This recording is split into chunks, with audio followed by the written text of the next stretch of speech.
እኛውን ብዙ የታሰርንበት ጉዳዮች አሉ። ብዙ ያሰረን ጉዳይ አለ። በዋናነት አራት ጉዳይ አስሮናል። ስንት ጉዳይ አስሮናል አልኳችሁ? አራት ጉዳይ። የመጀመሪያው ዓለም አስራናለች። በዓለም ገመድ ታስረናል።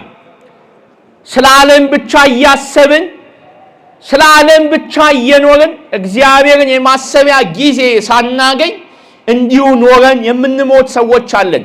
የዓለም ደስታዋ፣ ጊዜዋ ደስታዋ፣ የዓለም ምቾቷ፣ የዓለም ክፋቷ ይዞን በዓለም እየተደለልን ስለ ዓለም ኖረን የዓለም ገመድ ወዴትም እንዳንሄድ ይዞን በዓለም ገመድ ታስረን ወደ መንፈሳዊ ሕይወት እንዳንመጣ ተደርገናል።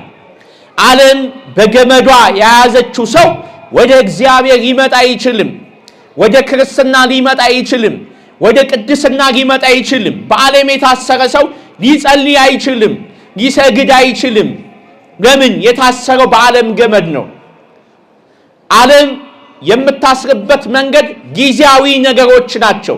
ጊዜያዊ ደስታ፣ ጊዜያዊ ጭፈራ፣ ጊዜያዊ ሁካታ፣ ጊዜያዊ ምቾት፣ ጊዜያዊ ድሎት፣ ጊዜያዊ ገንዘብ፣ እነዚህን እያሳየች በእነዚህ ገመድ አስራ እንዳንንቀሳቀስ እንዳንላወስ አድርጋ እሷን ብቻ እያሰብን ስለ ዓለም ብቻ እያሰብን ስለ ኑሮ ብቻ እያሰብን እግዚአብሔርን የምናስብበት ጊዜ እንዳይኖረን ታደርጋለች ዓለም።